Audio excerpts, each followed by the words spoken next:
Rasulullah Muhammad SAW.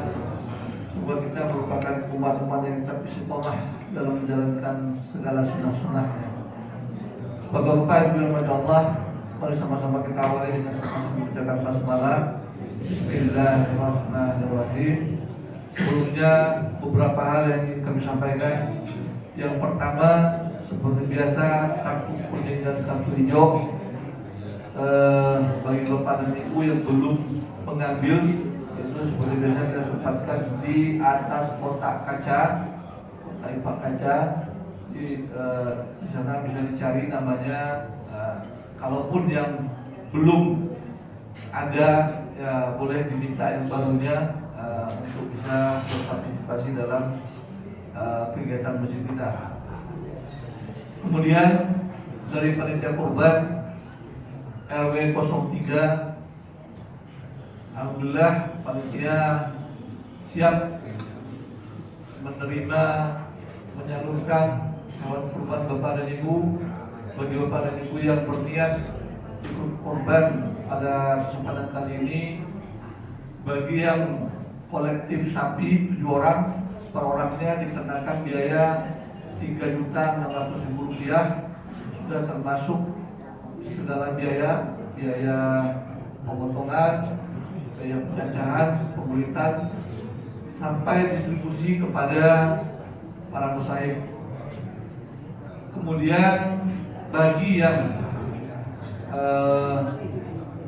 menyerahkan sapi, saya lupa nih, kemarin keputusannya berapa ya? 1,5 ya. Bagi yang mengirimkan sapi utuh 1 ekor, nanti dikenakan biaya pemeliharaan, pemotongan dan distribusi sebesar 1,5 juta per ekornya. Kambing diserahkan 1 hari sebelum pemotongan. Pemotongan sholat dilaksanakan hari Sabtu, lebarannya Jumat. Ini ada ini ya, karena lebarannya Jumat, sholat pemotongan Sabtu. Jadi hewan pemotongannya, hewan kambingnya bisa diserahkan di hari Jumatnya. Nah, untuk kambing dikenakan biaya Rp150.000 per ekornya. Bagi bapak dan ibu yang ingin ikut kolektif sapi, bisa mendaftar di Masjid Al-Mujahidin atau di Masjid Darul Arqam. Kalau Masjid Al-Mujahidin banyak, ada ke Pak Panca bisa, ke saya bisa, ke Pak Denny, Pak Iman, ataupun Mas Mul yang selalu ada di masjid ini. Ya, kalau Mas Mul semuanya diterima itu, sudah pendaftaran kurban, terus ini juga kartu kuning, kartu hijau, semuanya ke Mas Mul. Mas Mul segala-galanya bagi kita di Masjid Al-Mujahidin ini. Demikian Bapak Ibu Allah, selanjutnya mari sama-sama kita dengarkan apa yang disampaikan oleh Bapak kita pada Bapak Supanca. Kami persilakan.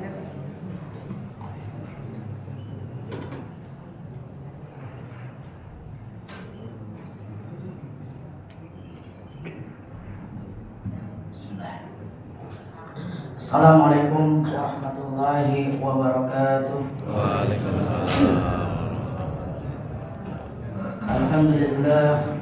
Alhamdulillahi rabbil alamin, wassalatu wassalamu ala asrafil anbiya wal mursalin sayyidina Muhammadin wa ala alihi wa sahbihi ajma'in. Qala Allah ta'ala fil Qur'anil Karim, a'udzu billahi minasyaitonir rajim. Ya ayyuhalladzina amanu taqullaha haqqa tuqatih wa la tamutunna illa wa antum muslimun. Rabbi israh li sadri wa yassir li amri wa hlul 'uqdatam min lisani yafqahu qawli, amma ba'du. Bapak dan Ibu yang dirahmati Allah Subhanahu wa taala, tidak henti-hentinya senantiasa kita memanjatkan puji serta syukur kita kepada Allah Subhanahu wa taala atas segala nikmat dan karunia-Nya. Allah masih memperkenankan kita di awal kehidupan kita di hari ini untuk kita bisa sama-sama tunduk dan taat kepada Allah Subhanahu wa taala dengan kita melaksanakan salat subuh berjamaah sebagai kewajiban sekaligus kebutuhan kita kepada Allah, dan insya Allah akan kita lanjutkan dengan talabul ilm. Itu semua merupakan rahmat Allah bagi kita, merupakan tanda bagi kita di awal kehidupan kita dengan kebaikan, dan mudah-mudahan sepanjang hari ini Allah senantiasa menjadi dengan penuh kebaikan-kebaikan. Salawat teriring salam rindu, salam sayang sama-sama kita sampaikan kepada manusia agung junjungan alam Nabi besar Muhammad sallallahu alaihi wasallam beserta keluarga beliau, sahabat beliau, serta kepada seluruh umatnya yang istiqamah dalam menapaki sunnah beliau. Bapak dan Ibu yang rahmati Allah Subhanahu wa taala, seyogianya yang mengisi kajian kita yaitu Ustadz Basuki Sudarwo, namun beliau ada tugas di tempat lain ya, jadi apa boleh buat ya Pak ya, namanya itu tak sama penyebut dan panggilan, mengganti nggak sama dengan yang lebih utama, tapi nggak apa-apa. Bapak dan Ibu yang rahmati Allah Subhanahu wa taala, sebentar lagi kita akan masuk ke dalam Hari Raya Idul Adha. Bagi mereka yang Allah berikan kemudahan menjadi tamu-tamu Allah, maka bergembiralah dan berbahagialah menjadi tamu-tamu Allah. Menghadapi sajian-sajian Allah dengan begitu banyak amal-amal kebaikan dan pahala yang begitu besar. Namun bagi kita yang di tanah air pun juga tetap diberikan peluang-peluang untuk mendapatkan nilai-nilai yang sama bagi mereka yang menunaikan ibadah haji. Dan salah satu yang disyariatkan bagi kita yaitu tatkala tanggal 10, 11, 12 dan 13 atau kita sebut dengan hari nahar dan hari tasyrik, kita disunahkan untuk menyembelih hewan kurban. Pada kesempatan ini izinkan kami menyampaikan tentang bagaimana kita menyembelih secara syar'i, dengan harapan bahwa bapak-bapak maupun ibu-ibu yang nanti berkurban punya keberanian untuk menyembelih hewan kurbannya sendiri, karena itu adalah yang terbaik, yang terafdal bagi kita. Bu, Rasulullah sallallahu alaihi wasallam tatkala beliau melaksanakan haji wada, Rasulullah membawa hewan kurbannya sebanyak 100 ekor unta. Ada bu kita yang kurbannya 100 unta bu, 10 kambing aja susah bu ya, satu aja udah susah, alhamdulillah. Tapi Rasulullah 100 ekor unta itu dari pribadi Rasul bu. 63-nya Rasul sembelih dengan tangannya sendiri, dan sisanya diberikan kepada Ali bin Abi Thalib radhiyallahu anhu. Artinya begitu besar keutamaan bagi kita menyembelih hewan kurban dengan tangan kita sendiri. Kita bersyukur bahwa sebagian besar panitia kurban dan jamaah Masjid Al-Mujahidin dan Darul Arqam sudah banyak yang bisa. Tapi kita berharap mudah-mudahan akan lebih banyak lagi yang bisa, yang berani. Karena nggak menutup kemungkinan kalau kita bisa dan banyak yang berani, kita akan bisa menghindari ikhtilaf-ikhtilaf di antara jemaah kita, Pak. Salah satunya ikhtilaf yang dulu paling sering dikemukakan oleh panitia kurban tentang masalah penyembelihnya, tukang jagalnya, Bu. Wah, gimana nih kalau tukang jagalnya nggak sholat? Gimana kalau tukang jagalnya tuh masih suka mabuk dan sebagainya? Tapi dengan banyaknya jemaah kita yang bisa menyembelih, maka hilang sudah satu syak kita, kekhawatiran kita sudah satu hilang. Baik, Bapak dan Ibu yang dirahmati Allah Subhanahu wa taala, Allah Subhanahu wa taala berfirman di dalam Al-Qur'an surat Al-Baqarah ayat yang 168. A'udzu billahi minasyaitonir rajim. Bismillahirrahmanirrahim. Ya ayyuhan nasu kulu mimma fil ardi halalan thayyiba. Wahai manusia, makanlah apa-apa yang ada di muka bumi ini halalan thayyiba, yang halal lagi baik. Bapak dan Ibu yang rahmati Allah, halal dan haram sesuatu itu dibagi menjadi dua. Yang pertama disebut dengan lidzatihi, dari bendanya itu sendiri, zatnya itu sendiri, halal ataukah haram. Yang kedua lighairihi, dari yang lain selain dari zatnya. Bisa itu prosesnya, bisa itu cara kita mendapatkannya, bisa bagaimana kita memperolehnya. Itu disebut dengan lighairihi. Bapak dan Ibu yang rahmati Allah, untuk itu hewan-hewan yang kita makan, maka untuk menjadikan halal dan tidaknya, maka penyembelihan pegang peranan bagi kita. Baik, pada kesempatan ini kita akan bagi menjadi 3 termin. Yang pertama, dalam penyembelihan secara syar'i paling tidak harus memenuhi 3 syarat. Yang pertama, syarat dari hewan yang akan disembelih. Yang kedua, yaitu berkaitan dengan syarat orang yang menyembelih. Yang ketiga, berkaitan dengan alat-alat yang digunakan untuk menyembelih. Syarat hewan yang disembelih. Yang pertama, hewannya masih hidup. Kalau udah mati nggak bisa sembelih, bangkai namanya, Bu. Ya, hewannya harus hidup. Walaupun hewan itu ternyata masih contoh yang sederhana deh. Umpamanya ibu punya kambing atau punya ayam, tiba-tiba ketabrak motor, keletok-keletok, gimana tindakan kita? Diamin mati? Kan enggak. Masih hidup, masih kita sembelih. Syaratnya dia masih hidup, masih kita boleh sembelih. Ya Bu ya? Masih hidup, kalau yang mati jangan. Yang kedua, syarat hewannya itu harus yang halal. Kalau hewan haram, jangan disembelih, Bu. Dimakan juga nggak bakal bermanfaat begitu. Haram hukumnya. Contoh kayak babi, biar kata kita bolehnya pakai bismillahirrahmanirrahim, tetap aja nggak ada juga halal-halalnya. Haram tetap aja haram. Ya Bu ya. Kenapa Allah Subhanahu wa taala berfirman di dalam Al-Qur'an, "Innama harama 'alaikumul maitata wad-dama wal hamal khinzir wa ma ukhila li ghairi bih."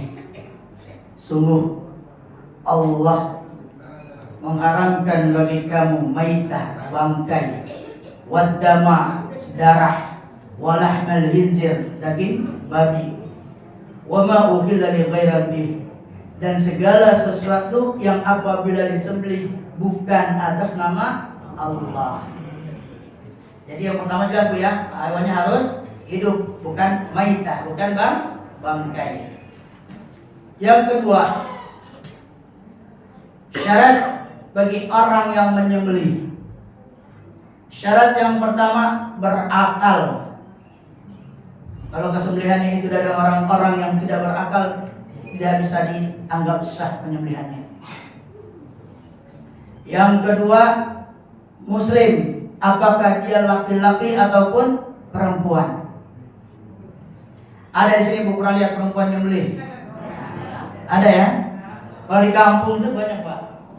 Di kampung banyak ibu-ibu yang berani menyembelih kambing itu berani. Kalau di sini kita paling lihatnya ayam ya Bu ya. Di pasar tukang ayam banyak. Ternyata perempuan ibu-ibu.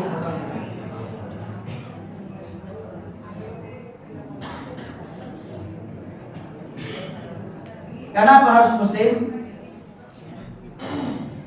Itu yang lebih afdal muslim.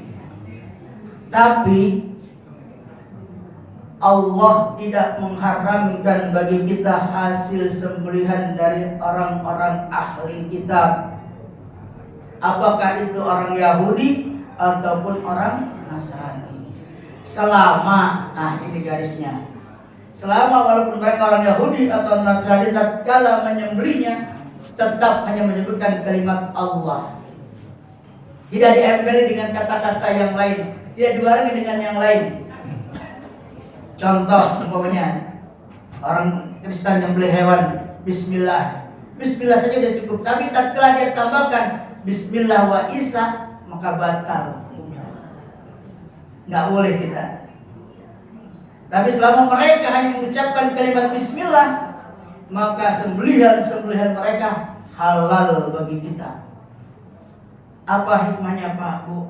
Kita bayangin kalau zaman sekarang, andai kata kita pergi ke negeri-negeri barat yang notabene adalah orang Yahudi dan Nasrani di sana paling banyak, kita mencari makanan halal itu susahnya setengah mati Pak. Tapi dengan Allah mensyariatkan kita membolehkan makanan-makanan dari ahlul kitab, maka kita mendapatkan keringan sebagai bentuk tanda kasih sayang Allah kepada kita. Allah Subhanahu wa taala berfirman di dalam Al-Qur'an surat Al-Maidah ayat yang kelima, a'udzu billahi minasyaitonir rajim. Wa ta'amul ladzina utul kitaba hillul lakum. Dan makanan atau sembelihan ahlul kitab, Yahudi ataupun Nasrani itu halal bagimu, maka makanlah. Kalau melihat dari ayat ini Pak, seharusnya tidak ada keributan di antara kita tatkala yang nyembelih itu orang muslimnya masih sholat atau enggak, karena ahlul kitabnya saja masih halal.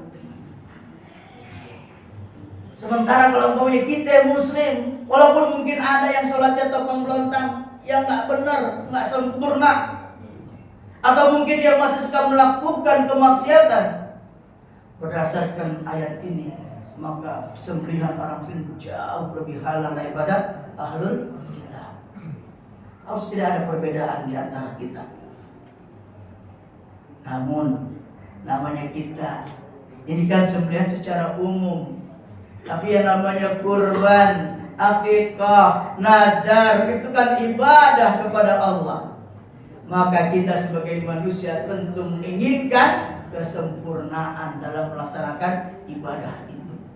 Maka kita berikan hewan yang terbaik, kita cari tukang jagal yang terbaik, yang memang dia benar-benar sholat, yang dia memang benar-benar pandai, sehingga tidak ada syak, tidak ada keraguan di antara kita. Kemudian syarat yang ketiga yaitu mengucapkan tasmiyah, yaitu tatkala menyembelih membaca kalimat Bismillah. Ditambah Allah Akbar boleh. Kalau kalimatnya contohnya cuma Bismillah, dengan Bismillahirrahmanirrahim boleh. Bismillahi Allahu Akbar boleh. Yang penting tetap menyebut asma Allah.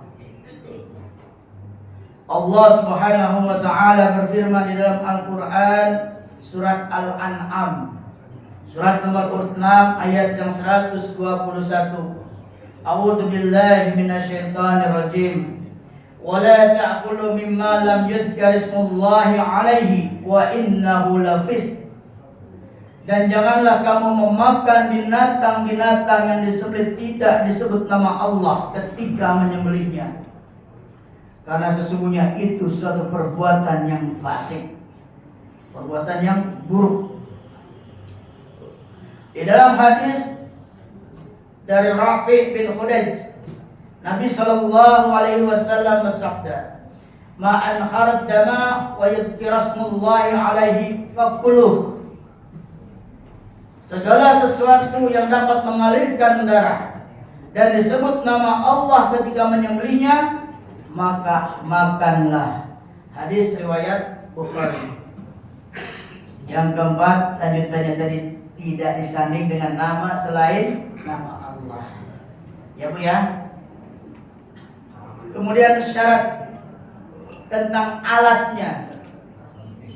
Alat sembelih apa aja yang dibolehkan untuk menyembelihnya? Dalam kitab fikih segala apapun alat yang bisa memotong urat-urat leher itu dibolehkan digunakan. Apakah tajam ataupun tumpul. Jangan sampai di sini Pak, artinya Pak. Karena nanti kita akan sampai ke adab atau ihsannya nanti. Artinya walaupun kondisi mendarurat adanya cuma alat tumpul, tetap dibolehkan kita menyembelih hewan. Yang kedua, yang penting tatkala kita menyembelih itu harus melewati urat-urat leher, harus putus urat-urat leher. Yang pertama yang harus putus yaitu urat pernapasan atau disebut dengan hulqum. Kalau bahasa biologinya trakea. Urat pernapasan itu letaknya berdekatan dengan urat kerongkongan. Urat kerongkongan inilah disebut dengan urat makan kita, atau yaitu urat tempat saluran makan. Kalau dalam bahasa Arabnya disebut dengan mar'i, atau dalam biologinya esophagus. Itu harus putus. Yang kedua yaitu urat pembuluh darah yang ada di sebelah kanan dan di sebelah kiri. Dua-duanya harus putus. Itu disebut dengan wadajain, dua urat darah. Kemudian yang kedua, alat yang tidak dibolehkan untuk menyembelih adalah segala sesuatu yang berasal dari tulang atau kuku. Ya Bu ya, tulang atau kuku itu tidak boleh digunakan sebagai alat potong. Dasarnya hadis lanjutan dari tadi, hadis dari Rafi bin Khadij, ma'an kharat dama wa dzikra smullahi alaihi faquluh laisa sin wa zafara wa sa'hadin sukum an dzalik amma sinu wa azamu wa ama zufuru abadan habasah. Segala sesuatu yang mengalirkan darah dan disebut nama Allah ketika menyembelihnya, maka makanlah. Selain yang digunakan untuk menyembelihnya, gigi dan kuku. Adapun gigi ia termasuk tulang, dan ia termasuk adalah alat menyembelih orang-orang kaum Habasah. Hadis riwayat Bukhari. Jadi segala alat apapun itu, bisa mungkin dari besi kita gunakan pisau dan sebagainya, atau mungkin juga bisa menggunakan sembilu yang dari bambu asal dia tajam juga dibolehkan. Yang penting tidak menggunakan tulang dan kuku. Itu dibolehkan.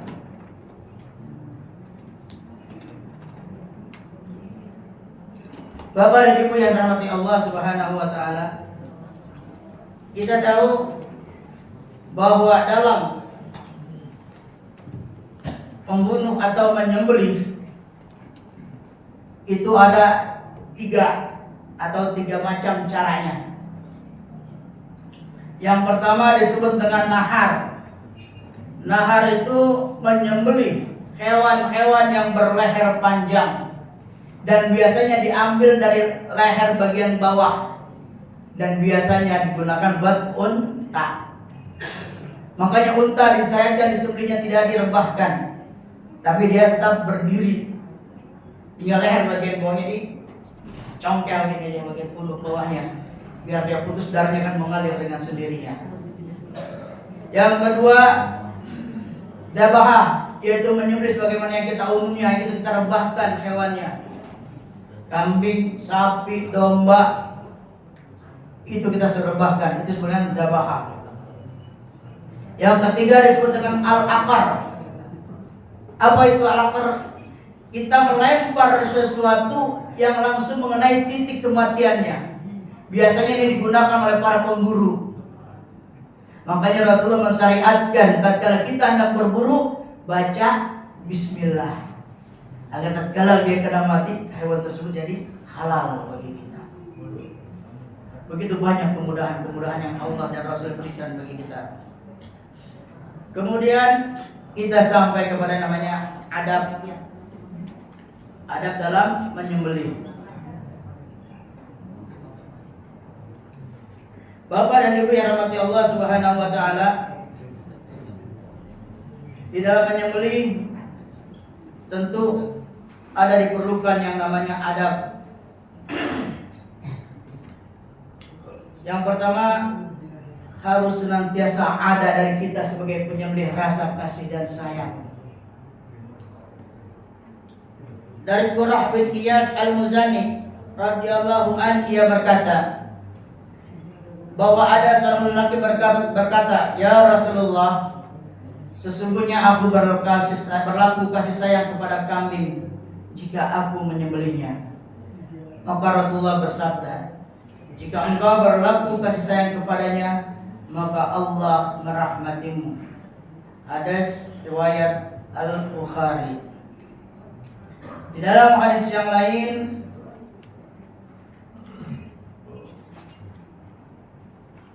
Rasulullah sallallahu alaihi wasallam bersabda, "Inna Allah kataba al-ihsana ala kulli syai'. Fa idza qataltum fa ahsinu qitalahu wa idza dabahtum fa ahsinu dabaha wal bidnin ahadakum syaqaratuhu wal yuriha dabihatahu." Dari Shaddad bin Aus radhiyallahu an, Rasulullah sallallahu alaihi wasallam bersabda, "Sesungguhnya Allah mewajibkan berbuat baik pada segala sesuatu. Jika kalian membunuh, maka bunuhlah dengan cara yang baik. Dan jika kalian menyembelih, sembelihlah dengan cara yang baik. Dan hendaklah salah seorang dari kalian menajamkan pisaunya dan membuat nyaman hewan sembelihannya." Hadis riwayat Muslim, Ahmad, An-Nasa'i, Ibnu Majah dari Shaddad bin Aus. Jadi yang pertama harus ada rasa kasih sayang dari kita sebagai penyembelih. Jangan mentang-mentang yang namanya kambing, jangan mentang-mentang yang namanya hewan, lalu hilang rasa kasih sayang kita. Kambing gua matiin aja. Tidak begitu juga. Pernah suatu waktu berjalan di hadapan Umar bin Khattab, seseorang yang sedang menggiring hewan yang hendak disembelih dengan kasar. Karena orang bermacam-macam dalam menggiring hewan, terutama kambing. Kayak saya tuh kalau jaga ngeliatin orang-orang atau teman-teman, masya Allah. Ada yang namanya tuh kambing yang tarik aja tuh bak kupingnya. Kayak cewek aja tuh kambing, masya Allah. Kadang ditarik tuh kakinya sampai magnet itu kambing. Umar melarang seperti itu. Berlakulah kasih sayang. Apakah kita mau seperti itu? Kan enggak tuh ya. Kemudian yang penting bagi kita adabnya, selain dari kasih sayang, kita menajamkan pisau. Dan kalau menajamkan pisau atau ngasah pisaunya, jangan di depan hewannya, Pak. Jangan mentang-mentang kambing sapi diikat, kita enak ngasah pisau. Halo, bentar lagi lo ya. Nggak begitu, Pak. Jangan sampai melihat. Karena yang namanya hewan sama seperti kita, Bu. Iya kan kita? Itu melihat di pondok itu udah stres dia, Bu. Wah, mati.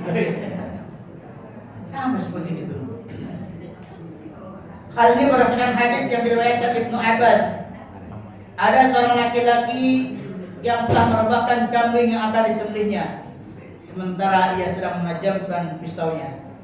Melihat hal itu, Nabi berkata kepadanya, apakah engkau ingin membuatnya mati berkali-kali? Mengapa engkau tidak menajamkan pisaumu itu sebelum engkau merebahkannya?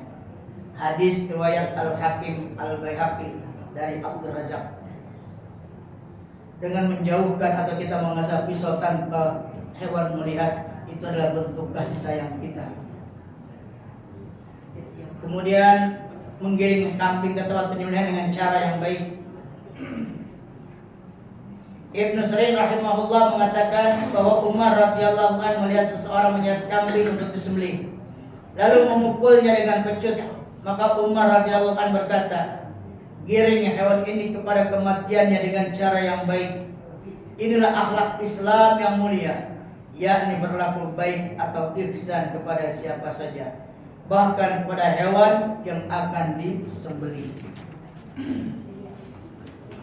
Kemudian merebahkan hewan sembelihannya. Dianjurkan atau disunahkan kita merebahkan hewan pada bagian sebelah kiri. Hal ini berdasarkan hadis Aisyah radhiyallahu anha bahwa Nabi memerintahkan untuk membawa 2 ekor kambing kibas yang bertanduk, hitam kakinya, hitam perut dan matanya. Lalu beliau berkata kepada Aisyah, wahai Aisyah, bawalah pisau. Kemudian beliau berkata, asahlah dengan batu. Aisyah pun melakukannya. Lalu beliau mengambilnya dan mengambil kambing kibas itu, lalu merebahkannya, lantas menyembelihnya. An-Nawawi rahimahullah berkata, hadis ini menunjukkan sunnahnya membaringkan kambing ketika akan disembelih, dan tidak boleh disembelih dalam keadaan berdiri atau berlutut, tetapi dalam keadaan berbaring, karena lebih mudah bagi kambing dan lebih mudah bagi kita yang menyembelihkannya.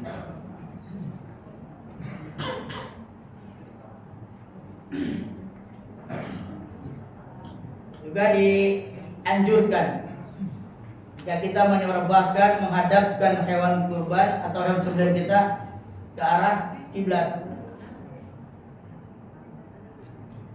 Orang yang menyembelih hewan yang akan disembelih menghadap kiblat, dan arah kiblat itu termasuk arah yang mulia. Sedang penyembelihan termasuk ibadah. Para sahabat Nabi juga melakukan hal tersebut, karena Rasulullah ketika menyembelih menghadapkan hewannya ke arah kiblat seraya membaca ayat Inni wajjahtu wajhiya lilladzi fataras samawati wal arda hanifa wa ma ana minal musyrikin. Ibnu Umar radhiyallahu anhu berkata, jika menyembelih hewan kurbannya dengan tangannya, maka ia membariskannya dalam keadaan berdiri dan menghadapkannya ke kiblat. Kemudian ia memberi makan. Di tempat penyembelihannya cukup luas. Sebaiknya memang begitu. Lalu bagaimana jika seandainya tempatnya kita terbatas?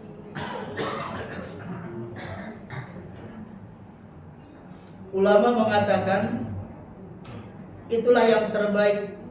Tapi jika tidak, karena dia tidak memenuhi syaratnya, yang penting syarat yang pertama tadi, yaitu memutus semua urat-urat leher, yang kedua membaca bismillah, maka itu sudah mencukupinya. Coba Bapak bisa bayangkan Pak, nih kalau kita nyembelih sapi, kalau pas sapinya itu udah kita ambrukin, udah rubah, arahnya nggak pas ke arah kiblat, itu gesernya setengah mati Pak. Sapi itu kan gak ada yang enteng Bu, berat. Makanya tidak, walaupun itu yang terbaik, tapi itu bukan merupakan suatu syarat bagi kita. Bapak dan Ibu yang dirahmati Allah Subhanahu wa taala. Jadi ada yang kami perhatikan, adab-adab dalam kita menyembelih. Ini berdasarkan pengalaman saya Bu, pengalaman saya Pak. Kalau kita menyembelih, ini kebetulan ada sound receipt Bu. Ini doanya asli Bu.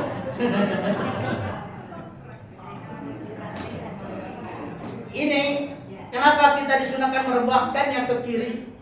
Karena kalau kita menyembelihkan ke kiri, tangan kita yang sebelah kiri bisa megang kepalanya. Ini megang pisau kan enak, nyembelih gampang. Tapi kalau kita sebelahkan sebelah kanan, biar kita ngarep ke arah kiblat. Ini kita pegang ambil pisaunya kita susah Pak. Susah kita ambil pisau.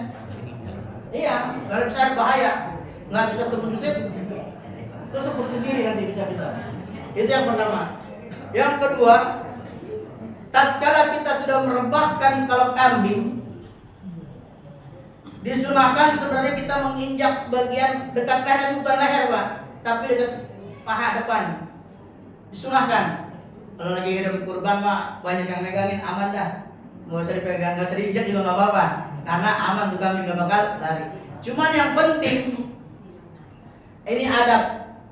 Kita tutup matanya Pak dengan menggunakan daun telinga. Tutup dengan daun telinga. Pegang dia. Usahakan ini sampai tegang lehernya. Karena kalau dia nggak sampai tegang, Pak, tenaga kambing, kalau kambingnya masih beratnya cuma sekitar 20-30 kilo, kita masih bisa menguasai Pak. Tapi kalau kambing yang beratnya udah di atas 30 kilo, ini nggak bisa pegang. Ini leher bisa balik lagi Pak. Kenapa kalau leher nggak sampai tegang? Setajam-tajam pisau kita sekalipun, kalau di leher dia nggak tegang, dijepit begini, nggak jalan Pak, bisa kita, nggak bisa jalan. Makanya harus tegang. Makanya pentingnya dipegang dengan tatkala sudah tegang, tentukan dia bagiannya yang sejajar dengan daun telinga. Karena sunnahnya itu adalah dekat sini, paling atas sampai ke arah jakun. Tapi juga jangan ketinggian. Artinya jangan terlalu mepet dengan atas banget. Kalau boleh sampai pas atas banget, biasanya kami itu bunyi ngorok. Jadi kalau kata gini sebelum bunyi ngorok Pak, rok kayak gitu. Tapi kalau dia agak di bawah, makanya sejajar biasanya kalau juleha, ini jurus sembelih halal tuh ngajarinnya biasanya 2 jari dari daun telinga untuk kambing, 5 jari untuk sapi dari daun telinga, diambil sejajar. Ada bagaimana cara kita menyembelihnya? Apakah dari atas atau dari bawah? Itu teknis. Ya, oke, selanjutnya tadi lupa. Ada lupanya juga Bu ya. Jadi setelah kita rebahkan, pegang ini dengan, biasanya hewan itu masih sudah berontak, maka kita tenangkan dia Pak. Kita elus sebentar leher dia. Tatkala dia sudah tenang, baru disembelih. Kesalahan kita, ada sebagian dari teman-teman kita atau mungkin dari yang pernah ada yang saya lihat, ini dipegang kerongkongannya, mungkin untuk memastikan kerongkongan dan uratnya. Tapi itu tidak dianjurkan Bu. Karena kalau di asal leher dia sudah tegang, itu akan dengan sendirinya mudah bagi kita. Kita mau nyembelih dari atas, boleh. Nyembelih dari bawah, boleh. Itu teknis. Berapa kali? Sebaiknya kalau bisa 1 kali cakep Pak. Tapi berdasarkan pengalaman saya, biasanya orang kalau nyembelih dari atas begini, yang suka kurang putus leher darah bagian sebelah atas, dia cuma luka. Kalau cuma luka nggak sampai putus lehernya, kambing kita lepas paling tengkleng Pak, bisa nengok ya. Siapa tadi yang menunggu aja? Bisa seperti itu. Lalu kalau seperti itu gimana? Mamut jalan. Oh banyak Pak malam gitu. Karena jangan dipikir nyembelih kambing itu lebih gampang dibandingkan nyembelih sapi. Bagi saya nyembelih sapi jauh lebih mudah. Yang susah cuma ngerubuhinnya Pak. Sapi itu capek cuma ngerubuhinnya Bu. Tapi kalau udah rubuh itu sapi, dia keluhnya udah diikat. Gak mungkin tuh lehernya teklak-teklak dia, gak mungkin bangun. Tapi kalau kambing ini kan enggak, tenaganya masih full. Kalau ini kita kurang pegang, kurang tekan bagian kepala, kok bangun dia Bu. Apalagi kalau misalnya kambing etawa, yang dia punya gelambirnya tuh besar. Yang kalau ada kambingnya mau seukuran gede, yang harga udah di atas 8 juta, 9 juta. Itu kalau nggak dibantu sama yang bagian menarik gelambirnya bawah, melintir pisau kita Pak. Setajam pisau apapun melintir, maka harus ditarik ya. Harus dibantu sama orang tentunya. Kalau dia udah ditarik, pisau jalan. Kesalahannya kita kebanyakan cuma ngandelin pisau tajam, tapi nggak pakai tenaga. Karena nonton pisau tajam, ya, tangan cuma setengah senti. Pakai tenaga bu, pakai tenaga pak. Kita motong semangka aja pakai tenaga nggak? Pakai tenaga, belah semangka. Saya ini mau kambing pakai tenaga, biar kata pisau tajam juga. Kalau nggak pakai tenaga, untuk dapat putusnya leher lama, kasihan kambingnya. Maka pakai tenaga, dorong ke bawah, balikkan lagi dia ke atas untuk memastikan agar urat leher yang bagian atas sebenar-benar putus. Jadi dia nggak bakal bangun lagi. Pengalaman saya kemarin banyak, Pak. Lagi COVID kemarin kebetulan kan kita nggak boleh motong di masjid. Ada beberapa perusahaan motong di jagal, Pak. Jago apa? Jagal sapi. Biasa motong sapi, Pak. Motong kambing. Habis dipotong kambing jalan.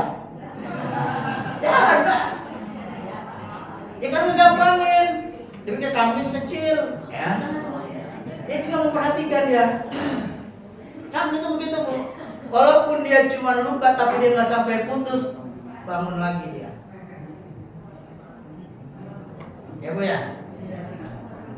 Itu makanya besok-besok saya berharap teman-teman berani motong sapi. Sapi udah dirubah aja, udah diikat aja kok. Nggak bakal bangun Pak. Kalau kata Pak Basuki yang ngajari kita pemulasaran jenazah, ditabuk aja nggak bakal bangun tuh mayat. Nah ini bakal sapi, kan gitu Pak.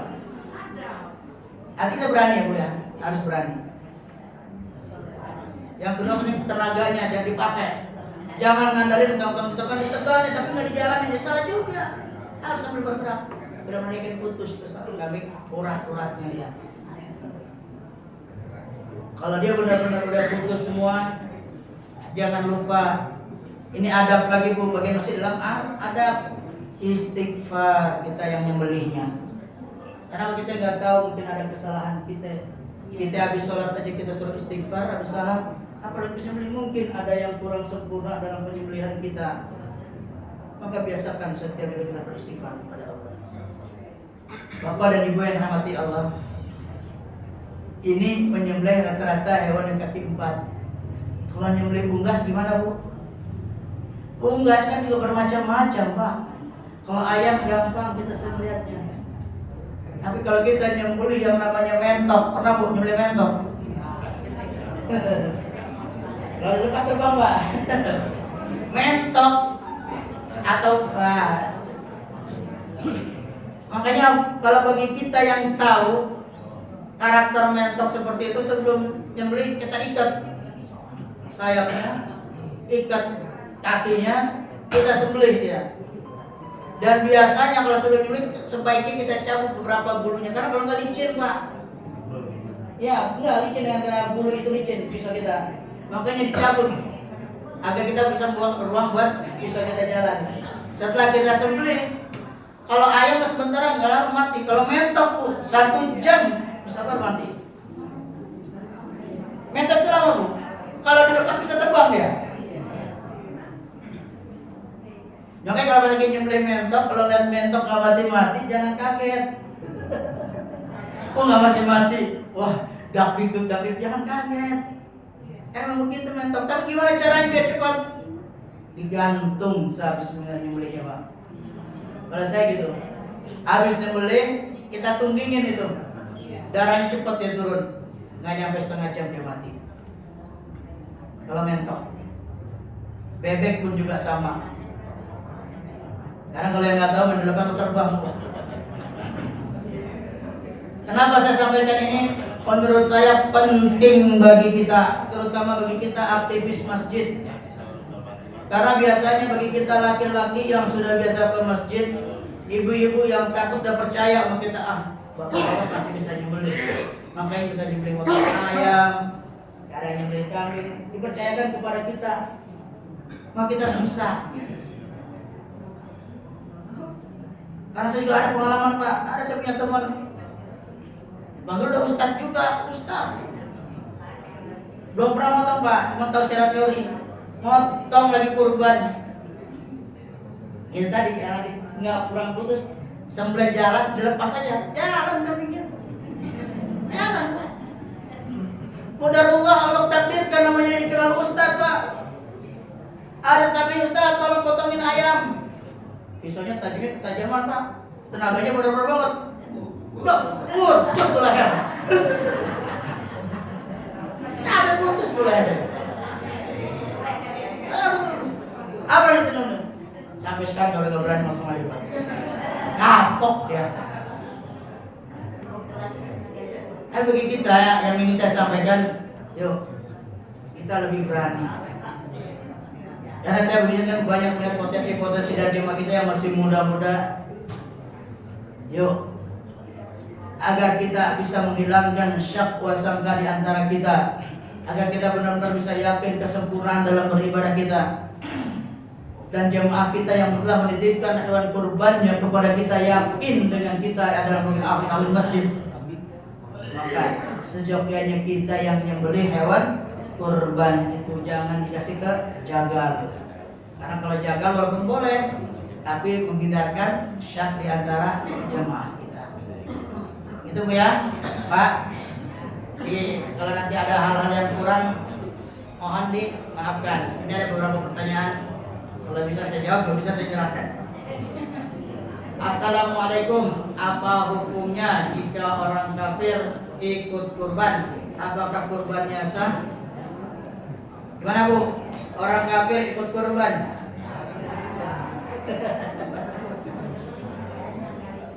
Sekarang jadi pertanyaannya, apakah mereka disyariatkan untuk berkurban? Sementara kurban ini adalah syariat kita, syariat orang Islam. Dan syaratnya pun ditetapkan oleh Allah yang bagi kita orang-orang beriman, orang-orang muslim yang sudah punya kemampuan. Jadi syarat utamanya adalah muslim dulu. Kalau mereka mau kurban, nggak dinilai ibadah kurbannya di semata Allah Subhanahu wa Ta'ala. Asal kalau nyembelih kita daging kita halal dagingnya. Tapi bagi mereka itu adalah suatu sia-siaan. Bolehkah berkurban dengan uang hutang dengan catatan? Ya, kalau memang punya kemampuan dan punya keyakinan, satu, bahwa kita itu benar-benar bisa membayarnya. Dan jangan lupa diwasiatkan kepada ahli waris kita, karena kita nggak tahu kalau sekarang minjam berkurban besok mati kan nggak tahu. Sampaikan kepada ahli waris. Dan ahli waris yang menanggung maka dibolehkan berhutang. Tapi kalau seandainya tidak, berarti dia masih belum mampu. Sadari diri aja kalau kita belum mampu, ya sudah. Ibu ya. Yang ketiga, kapan waktunya orang Islam wajib berkurban? Kurban itu hukumnya bukan wajib kecuali kurban karena nazar. Kurban ataupun akikah karena nazar itu bisa bernilai wajib. Maka hukum-hukum nazar berlaku baginya. Jika ibu bernazar besok kalau anak saya lulus ujian, saya akan berkurban 1 ekor kambing. Tatkala berkurban ibu nggak boleh minta bagian dari kambingnya, walaupun 1 helai bulunya. Ya Bu ya, karena nazar itu haknya Allah. Jadi kita nggak boleh minta, haram bagi kita mintanya. Tapi hukum asal kurban itu adalah sunnah. Tapi juga jangan gini Bu, Pak saya mau kurban kambing, nitip sama panitia Pak. Apa Bu nitipnya? Paha depan sama paha belakang. Ngomong bohong gitu. Nggak gitu, seragam semuanya ya. Yang keempat, kita ketahui daging babi haram. Tapi banyak yang menjadi panitia kurban mencuri daging yang bukan haknya. Lebih haram mana daging babi dan daging curian? Kalau daging babi haram li'atihi, haram karena memang sudah bendanya yang haram. Sementara kalau daging curian haram likasbihi, karena memperolehnya atau lighairihi.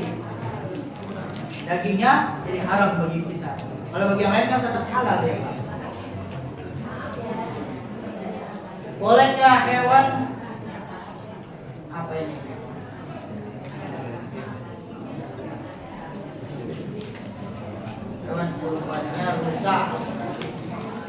bolehkah hewan kurbannya rusak? Yang saya tahu Rasul atau ayat menjelaskan dengan 4 jenis binatang yang berjenis, yaitu digunakan unta, sapi atau kerbau yang semisalnya, kambing dan domba. Sementara rusa tidak disebutkan di dalam kitab-kitab fikih, maka ini menunjukkan untuk yang bersifat ibadah lebih baik tidak disyariatkan di dalam kitab itu.